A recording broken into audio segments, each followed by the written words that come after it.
Hello there, once again, Santon from Antonio Bay. Thank you for stopping by the collection room. Today I've only got one comic. It showed up in the mail. It's Femforce 203. These are hard to get. They're hard for me to get new. None of my local comic book shops carry them. I gotta order them. That's kind of sketch sometimes, and it costs me quite a bit. So even though the cover price is $5.95, which is, in my opinion, a lot for a comic, I usually end up having to pay a pretty good chunk of it for shipping to get these darn things. Then I gotta wait months for them.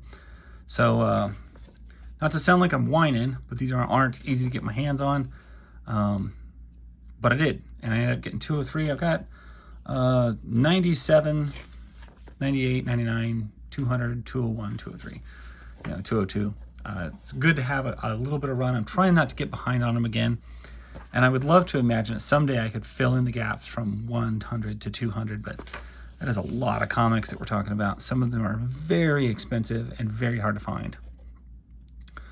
So we've got art by Eric Coyle, who I found out he kind of started doing stuff clear back in like 97. I was finding issues where he was doing things, and it's good to see he's still with the company, still drawing Femforce, still drawing the characters and working with AC.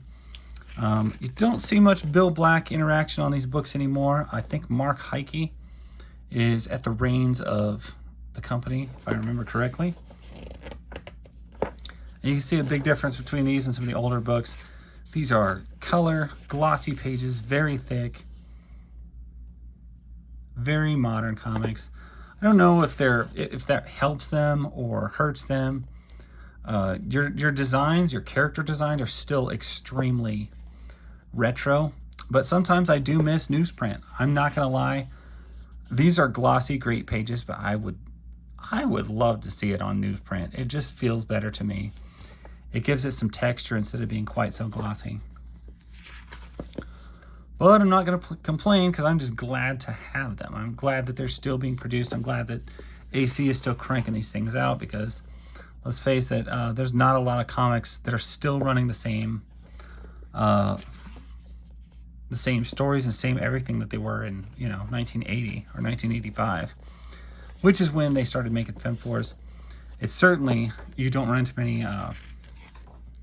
Even their big titles like X-Men and stuff have been rebooted, but there's still a few out there, but certainly not in your independent books. Do you still have anybody still cranking out that many? I want to say, what was it? Cerebus went 300 issues. That's like a legendary run. But it wasn't a superhero book, so it's very impressive that Femforce is still running. Like it a lot. It does feel different than the old originals, and I'm going to say not as good and everything like that, but it's there, and I'm glad that it exists. And it also reminds me that these are still being printed. If you're into them at all, Harrow in Heaven is a great comic. If you can find it, it's basically reprints of old characters from the 40s, 50s. Female heroes that have been lost to time and space.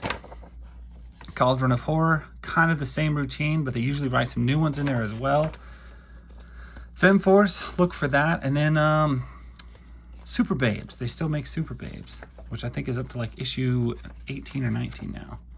So that's all very cool, and just very glad that these are still being published. I'm glad AC is still a thing. There's still somebody out there doing something that I like. So our comeback will be bigger than our setback. I don't really know what that means in this day and age, but it's there. That's pretty much all I got. It's the queen in yellow.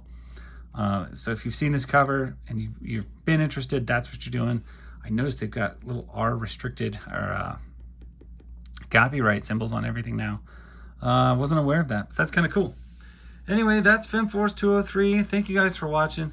If you can find this book, go for it. If you can find any Femforce comics, go for it. They're very hard to find sometimes, and happy hunting. Catch you guys later.